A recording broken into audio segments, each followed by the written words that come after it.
नमस्कार, आप देख रहे हैं खबरें अभी तक और मैं हूं आरती देशवाल। बुलेटिन का आगाज बड़ी खबर से। शिमला से खबर है। पटवारी कानूनगो और सरकार के बीच गतिरोध नहीं टूटा। पटवारी कानूनगो ने बंद की है ऑनलाइन सेवाएं। मुख्यमंत्री से मुलाकात के बाद भी बात नहीं बनी। स्टेट कैडर की मांग पर अड़े हैं फिलहाल पटवारी कानूनगो और अब 20 अगस्त को होने वाली मीटिंग में अंतिम निर्णय होगा। एसीएस राजस्व ओंकार शर्मा ने देखिए इस मीटिंग को लेकर तैयारी की है, उनसे मीटिंग होगी। प्रदेश में 2 लाख से ज्यादा ऑनलाइन आवेदन पेंडिंग है। 15 अगस्त को देहरा में मुख्यमंत्री के साथ बैठक हुई थी, लेकिन देखिए बात नहीं बनी थी। अब स्टेट कैडर की ये मांग लगातार कर रहे हैं पटवारी कानूनगो ने फिलहाल ऑनलाइन सेवाओं को बंद कर दिया है। अब देखना होगा सरकार की तरफ से कब तक कोई बड़ा फैसला लिया जाता है। और ज्यादा जानकारी के लिए खबरें अभी तक के शिमला से ब्यूरो प्रदीप ठाकुर हमारे साथ जुड़े हैं। प्रदीप, कानूनगो और पटवारियों की तरफ से जिस तरह से ऑनलाइन सेवा को बंद किया गया है, इसका कितना असर? दूसरी बड़ी बात यह है कि जैसे आम जनता को हो रखी है परेशानी, तो क्या ये संभव है कि सरकार की तरफ से जल्द ही कोई बड़ा कदम उठाया जाए? बिल्कुल देखिए, काफी लंबे समय से पटवारी कानूनगो का और जो सरकार के बीच में गतिरोध वो चल रहा है अपनी जी। मांगों को लेकर। और उसमें लगातार जो पटवारी कानूनगो हैं वो उनका स्टेट कार्डर बनाए जाने से नाराज हैं और उनका कहना है कि हमारा डिस्ट्रिक्ट कार्डर ही है और वही रहना चाहिए, क्योंकि अगर स्टेट कार्डर बनाया जाता है और हमारी ट्रांसफर की जाती है तो उस सूरत में काफी परेशानियों का सामना करना पड़ेगा। और खास तौर पर जो जमीन से जुड़े मामले हैं और उसमें क्योंकि हिमाचल में अलग अलग तरीके हैं, जमीन की जो नपाई की जाती है वो तरीके जो है वो अलग अलग हैं। कुछ जगह बीघा बिस्वा में किया जाता है, कुछ जगह मरले में किया जाता है और इस तरह से कुछ परेशानियां जो है वो आ सकती हैं। तो ये उनका कहना है। तो ऐसे में पहले भी राजस्व मंत्री के साथ बैठकें हुई, सेक्रेटरी लेवल पर बैठकें हुई और 15 अगस्त को मुख्यमंत्री सुखविंदर सिंह सुक्खू के साथ जो प्रदेश महासंघ है वो देहरा में मिला। उस दौरान काफी लंबी चर्चा हुई है और उसके बाद ये बात पहले सामने आई थी कि उन्होंने अब अपना हड़ताल जो है, अपना जो ऑनलाइन काम करने का जो बंद किया था उसको शुरू करना है। तो ये उस दिन बात सामने आई थी, लेकिन एक बार फिर से ये बात सामने आई है कि अब पटवारियों और कार्मिकों ने फिर से ऑनलाइन काम बंद कर दिया है, क्योंकि पूर्व में आपदा की वजह से उन्होंने अपनी हड़ताल को स्थगित कर दिया था और उस वक्त ये कहा था कि इस वक्त आपदा है तो ऐसे में पटवारियों को, कानूनगो को फील्ड में जाना पड़ता है, लोगों का नुकसान होता है, उसका आंकलन करना होता है, सारी चीजें उन्हें देखनी होती हैं। इस वजह से उन्होंने अपनी हड़ताल को स्थगित कर दिया था। 15 अगस्त को मुख्यमंत्री के साथ बातचीत हुई, लेकिन हम कहते हैं कि वो बेनतीजा एक तरह से रही है। अब अगले कल शिमला में एसीएस राजस्व ओंकार शर्मा के साथ बैठक होनी है और उसमें पूरा प्रतिनिधिमंडल उसमें मौजूद रहेगा और जिन मांगों को लेकर अभी संशय बना हुआ है उनको लेकर प्रश्न की जाएगी और उसके बाद ही अगला निर्णय लेना है कि क्या ऑनलाइन काम को शुरू करना है या नहीं करना है। क्योंकि अभी जो पटवारी कानूनगो है उन्होंने जो एडिशनल चार्ज उनको दिया गया है जिन सर्कल का, वहां का ऑनलाइन काम उन्होंने ठप किया हुआ है, यानी उसको रोका हुआ है। बाकी जो रूटीन में जिस जगह पर उनकी पोस्टिंग है वो काम बेशक हो रहे हैं, लेकिन बहुत सारा काम भी प्रभावित हो रहा है। अच्छा, तो देखिए अब प्रदीप, देखना ये बार होगा बार कि बैठकें हुई हैं, बार बार इसको लेकर चर्चाएं भी होती रही हैं, लेकिन आखिर पेच कहाँ फंस रहा है? सरकार की तरफ से क्या प्रयास नहीं किया गया है मनाने का? और अगर प्रयास किया गया है तो प्रयास आखिर सफल क्यों नहीं हुआ? बिल्कुल देखिए, हिमाचल कैबिनेट में ये निर्णय लिया गया था कि जो इसका काडर है उसको स्टेट काडर किया जाएगा और उसके बाद ही ये सारा विवाद जो है वो है। और उसमें सरकार भी अपने स्तर पर अडिग है। मुख्यमंत्री ने भी कहा था उस दिन जब बैठक हुई थी कि हम ये हमारा नीतिगत फैसला है, ये स्टेट काडर ही रहेगा, लेकिन किसी को परेशान करने के लिए नहीं बनाया गया है। जो आपकी जो सीनियोरिटी है या आपको जो भी प्रमोशन में लाभ मिलता है वो वैसा ही मिलता रहेगा जैसे डिस्ट्रिक्ट कार्डर में मिलता है। कोई सीनियोरिटी में अंतर नहीं पड़ता है। लेकिन यहाँ पर जो अपना तर्क दे रहे हैं पटवारी और उनको कि हमारी सिर्फ यही मांग है कि जब हमारी भर्ती हुई थी तो जिला कार्डर था तो हमें लगता था कि नजदीक जो है अपने जिले में ही नौकरी करनी है, इसलिए हम इस फील्ड में आए थे। इसलिए उन्होंने भी जब राजस्व मंत्री की बातचीत हुई थी तब भी अपना एक तरह का रखा था, लेकिन अभी भी ये बात नहीं, क्योंकि सरकार फैसले पर अड़िग है और जो पटवारी कानून है वो अपने जो उनकी मांग है उस पर अड़िग है कि हमें स्टेट कार्डर नहीं चाहिए, हमें यह मंजूर नहीं है। अब देखना ये होगा कि जो अगले कल बैठक होगी क्या इस विषय पर सहमति बनती है या नहीं बनती है, क्योंकि कुछ और भी इशू उनके चल रहे थे। एक तो जो ऑनलाइन काम अब हो गया है तो उनका कहना था कि हमें मोबाइल भत्ता कम दिया जाता है, मोबाइल फोन हमारे अपने हमें नहीं दिया गया है। चाहे सिस्टम, अगर कंप्यूटर की बात की जाए, वो हमें जो है इस वक्त नई जनरेशन के कंप्यूटर्स नहीं मिलते हैं और अच्छे से काम कर सके, स्पीड उसमें आ सके, इस तरह की फैसिलिटीज हमें नहीं है। इंफ्रास्ट्रक्चर भी हमारे पास अच्छा ठीक सा नहीं है। ये भी कुछ उनकी मांगे चल रही, और भी उनके पर्सनल इश्यूज थे पटवारी कानूनगो के, जो उनके संगठन से जुड़े हुए, वो भी कुछ विषय थे। लेकिन उसमें से बहुत सारे विषयों को लेकर सहमति भी बन गई सरकार और पटवारी कानून के बीच में, लेकिन स्टेट कार्ड को लेकर अभी भी सहमति जी। नहीं बनी है। अब देखना ये होगा अगले कल की बैठक में क्या सीएस ओमकार की शर्मा की तरफ से उनको कहा जाता है, क्या वो उनकी बात को मानते हैं, या फिर ये आंदोलन अब आने वाले दिनों में उग्र होगा, या बड़े आंदोलन की तैयारी पटवारी और कानून को करेंगे। ये अब देखने तो कि कल की बैठक पर सब चीजें निर्भर होंगी। चलिए, बहुत शुक्रिया। तमाम जानकारी आपने दर्शकों तक पहुंचाई है। अब कल की बैठक के बाद देखना होगा कोई हल निकलता है या नहीं निकलता। अब हम बात उत्तराखंड की करते हैं। देहरादून में नाबालिग लड़की से गैंगरेप का ये मामला है। बस का कंडक्टर, ड्राइवर और कैशियर समेत 5 लोगों को गिरफ्तार कर लिया गया है। आईएसबीटी में नाबालिग बच्ची के साथ दुष्कर्म हुआ था। धर्मेंद्र कुमार, देवेंद्र, रवि कुमार की हुई गिरफ्तारी। आपको बता दें, राजपाल और राजेश कुमार को गिरफ्तार किया गया। परिवहन निगम की बस UK 07 PA 5299 कब्जे में ली गई है। फॉरेंसिक टीम ने बस से एविडेंस एकत्रित किए हैं। तो बस से देखिए एविडेंस इकट्ठे किए गए हैं। और ज्यादा जानकारी के लिए खबर अभी तक के संवाददाता नासिर हुसैन इस वक्त हमारे साथ लाइव जुड़ गए हैं। नासिर, देखिए, एक तरफ तो कोलकाता में जिस तरह से एक ट्रेनी डॉक्टर की हत्या कर दी गई बलात्कार के बाद, उसके बाद अब ये एक और घटना सामने आ गई है। महिलाओं की सुरक्षा को लेकर सवाल अब राज्य में भी उठ रहे हैं। इस पूरे घटनाक्रम में अभी तक पुलिस कहां तक पहुंची है? देखिए, कोलकाता के साथ अगर देहरादून की हम बात करें तो देहरादून में एक बड़ी घटना हुई, बहुत दिल दहलाने वाली घटना थी, क्योंकि एक लड़की जो जिसकी उम्र 16 साल थी, वो दिल्ली से देहरादून आ रही थी। तो उसके बाद जो बस चालक हैं और साथ ही साथ जो रोडवेज के कंडक्टर हैं, दोनों रोडवेज में कार्यरत थे, दोनों ने उसके साथ दुष्कर्म किया। और उसके बाद एक दूसरी बस के ड्राइवर और कंडक्टर ने भी दुष्कर्म किया, और साथ साथ एक जो कैशियर है रोडवेज का, उसने भी दुष्कर्म किया। यानी 5 लोग ये थे जिन्होंने दुष्कर्म किया। उसके बाद जब लड़की देहरादून पहुंची, उसके बाद किसी तरीके से लड़की जो चाइल्ड हेल्पलाइन है उनकी समझ में आई, और उसके बाद उससे पूछताछ के बाद ये मामला सामने आया। इस मामले को सामने आने के बाद पुलिस तेजी के साथ हरकत में आई और पुलिस ने अपनी कार्रवाई की। 5 लोगों को गिरफ्तार किया है। पांचों के पांचों लोग उत्तराखंड के रहने वाले हैं, जिनमें से 4 हरिद्वार के रहने वाले हैं और एक देहरादून का रहने वाला है। ये पांचों के पांचों जो आरोपी हैं, ये रोडवेज में ही कार्यरत हैं और इन्होंने इतनी बड़ी घटना को अंजाम दिया। फिलहाल पुलिस ने इनको गिरफ्तार कर लिया है और पूछताछ करने में जुड़ी है। हालांकि जो लड़की है वो मुरादाबाद की रहने वाली है और वो अपने घर से बिना बताए दिल्ली चली गई थी, और वहां से जब ये वापस लौट रही थी और इसको देहरादून लाया गया, और देहरादून लाने के बाद इस तरह की घटना को अंजाम दिया गया। फिलहाल पुलिस ने 5 लोगों को गिरफ्तार कर लिया है। जो जरूरी एविडेंस हैं वो बस से लिए गए हैं। साथ ही साथ लड़की का मेडिकल चेकअप भी कराया गया है, ताकि इन जो आरोपी हैं इनको सजा दिलाई जा सके। इसको लेकर के जिस तरह के भी प्रयास होने चाहिए, उस तरह के प्रयास पुलिस करने में जुटी हुई है।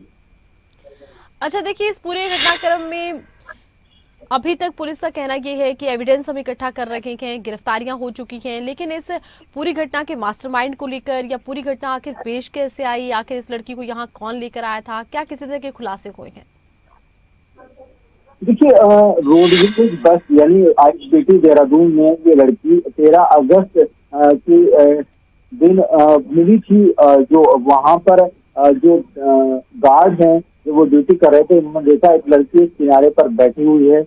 उस लड़की से पूछा गया तो वो कुछ भी नहीं बता पाई। उसके बाद इस लड़की को जो चाइल्ड हेल्पलाइन है उसके माध्यम से उसको पुलिस चौकी लाया गया, और जब उस लड़की से पूछताछ की गई तो वो बहुत ज्यादा जानकारी नहीं दे पाई। तो शुरुआती दौर में पुलिस को लग रहा था कि लड़की के साथ कुछ नहीं हुआ है, लड़की शायद किसी वजह से घर से बिछड़ गई है। उसको वहां से पूछताछ करने के बाद जो महिला महिलाओं के लिए नारी निकेतन बनाया गया है, वहां पर भेजा गया। वहां पर जब डॉक्टर ने उससे पूछताछ की और उसकी काउंसलिंग की गई, तब उसने पूरी घटनाक्रम के बारे में बताया कि वो कैसे दिल्ली से देहरादून आई और देहरादून में कैसे उसके साथ ये तमाम तरह की गतिविधि की गई। उसके बाद जब ये मामला सामने आया तो फिर तमाम, चाहे वो महिला आयोग हो, बाल संरक्षण आयोग हो, उनकी टीमें पहुंची, लड़की से पूछताछ की, पुलिस की टीमों ने लड़की से पूछताछ की। तो उसके बाद उसके जो उसने बताया, उसके बाद पुलिस ने छानबीन की और पता चला कि इस तरह की घटना 13 अगस्त की रात को हुई है। उसके बाद पुलिस ने इसमें FIR दर्ज करने के बाद जो आरोपी हैं उनकी तलाश शुरू कर दी थी। अब आरोपियों को गिरफ्तार कर लिया गया है और उनसे पूछताछ की जा रही है कि आखिरकार उन्होंने इस घटना को क्यों अंजाम दिया, क्यों आखिर ऐसा हुआ। जबकि दोनों ही बसों के जो कर्मचारी हैं वो सरकारी कर्मचारी हैं और प्राइवेट जो कॉन्ट्रैक्ट पर लिए जाते हैं उस तरह के कर्मचारी हैं। साथ साथ जो एक कैशियर है वो भी सरकारी कर्मचारी है। इतनी बड़ी घटना को अंजाम देते हैं और खुद वही यानी देहरादून ISBT पर इस घटना को खड़ी बस में अंजाम दिया जाता है और उसके बाद वो वहीं पर खुलेआम घूमते रहते हैं। अब इतनी बड़ी वारदात होने के बाद आखिरकार पुलिस ने इन तमाम लोगों को गिरफ्तार कर लिया है और पुलिस लगातार इनसे पूछताछ करने में जुटी है और पुलिस की कोशिश यही है कि इनको कड़ी से कड़ी सजा दिलाई जाए। इसलिए तमाम तरह के साक्ष्य संकलन किए जा रहे हैं और साथ ही साथ इनसे पूछताछ भी की जा रही है ताकि जब कोर्ट में मामला जाए तो वहां पर किसी तरह की लापरवाही न देखने को मिले और इनको कड़ी से कड़ी सजा दी जा सके। चलिए, बहुत शुक्रिया, तमाम जानकारी आपने दर्शकों तक पहुंचाई है। तो देखिए, अब इस मामले में आगे देखना होगा कि कब तक अब इन्हें कोर्ट में पेश किया जाता है, कोर्ट में पेश होने के बाद कब तक इस पूरे मामले में खुलासा होता है कि किस तरह से इस वारदात को अंजाम दिया गया है और सरकारी कर्मचारियों ने देखिए इस वारदात को अंजाम दिया है। 5 लोगों को गिरफ्तार कर लिया गया है। ये पूरी खबर आपको बता रखी है। ISBT में नाबालिग के साथ 13 तारीख को दुष्कर्म हुआ था। उसके बाद ये लड़की बैठी हुई थी, बताया जाता है ISBT पर की। इसके बाद गार्ड से इसे थाने ले गए, थाने से इसे नारी निकेतन भेजा गया। नारी निकेतन में इस लड़की से पूछताछ हुई तो खुलासा हुआ कि इसके साथ गैंगरेप हुआ है। अब गैंगरेप के आरोपी पुलिस की हिरासत में हैं। पुलिस अब मामले में तफ्तीश कर रही है। उस बस को भी पुलिस ने कब्जे में लिया है जिसमें इस वारदात को अंजाम दिया गया था। फिलहाल पुलिस की तफ्तीश आगे बढ़ रही है।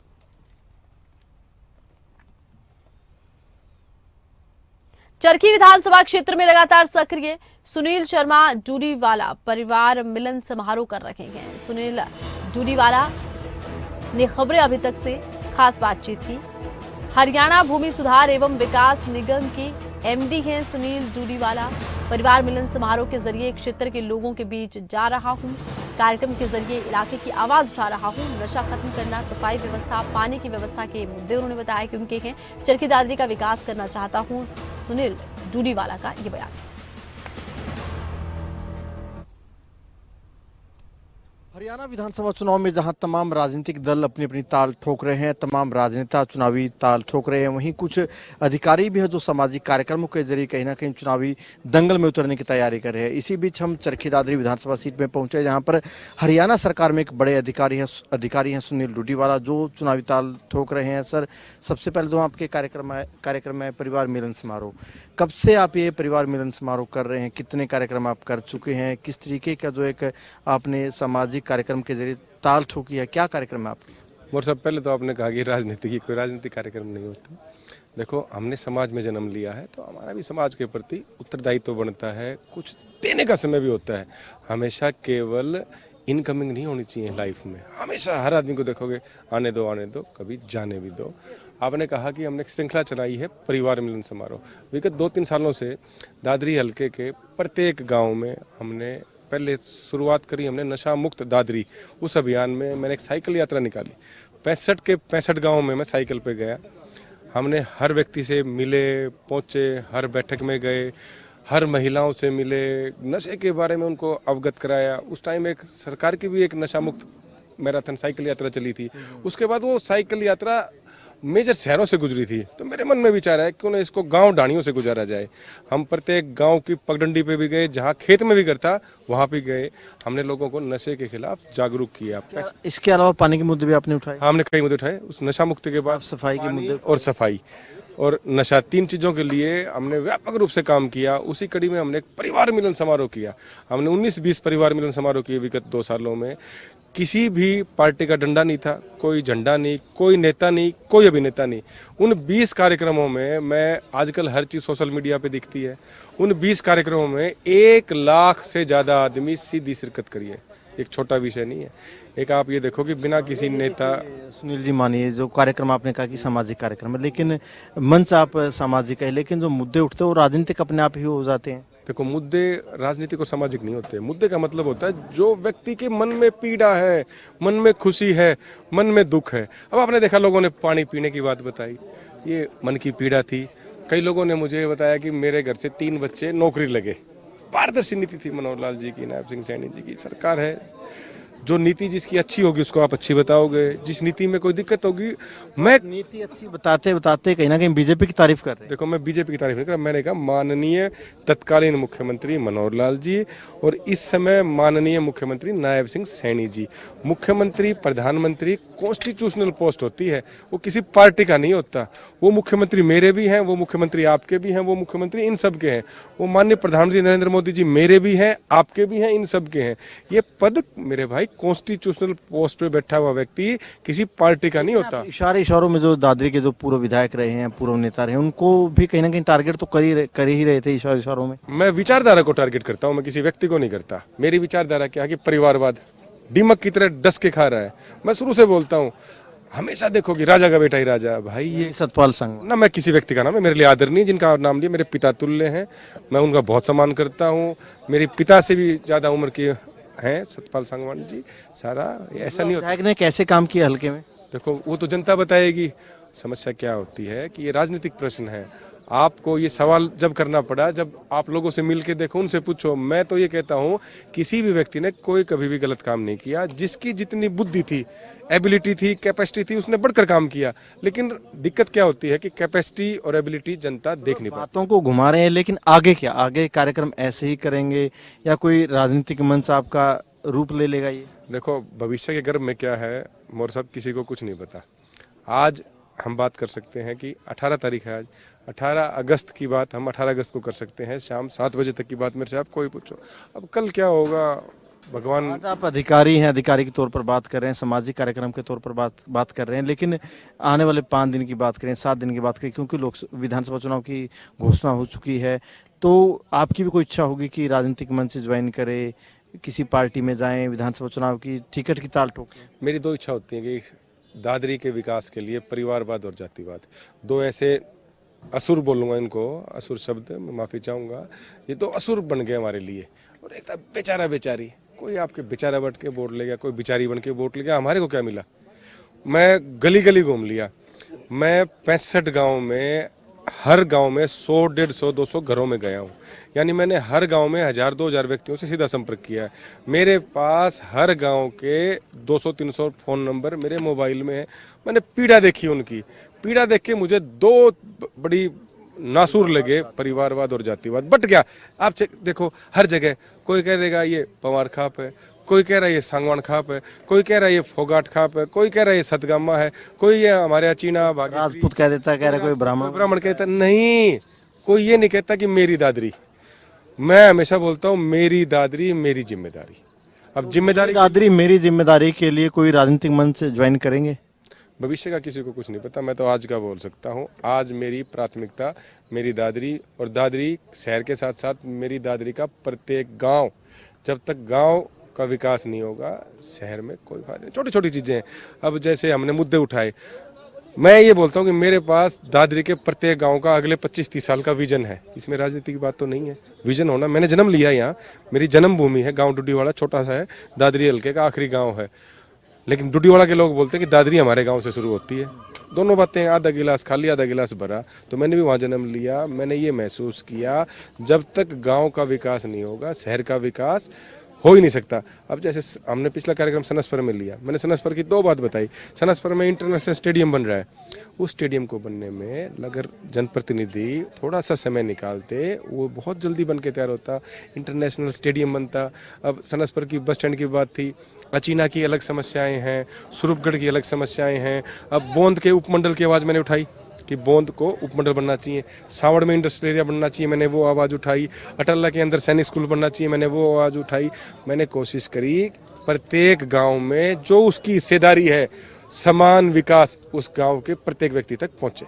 बिल्कुल, देखिए सुनील डूटीवाला का कहना है कि मेरी दादरी मेरी जिम्मेदारी है। संकल्प तो इन्होंने ले लिया है, लेकिन इस संकल्प को पूरा करने के लिए सुनील डूटीवाला किस तरीके के कार्यक्रम करेंगे, क्या कोई राजनीतिक मंच ज्वाइन करेंगे, वो भविष्य के गर्भ में है। कैमरामैन सुनील के साथ अनिल मोर, खबरें अभी तक, दादरी। इसी के साथ ही इस बुलेटिन में बस इतना ही। देखते रहिए खबरें अभी तक।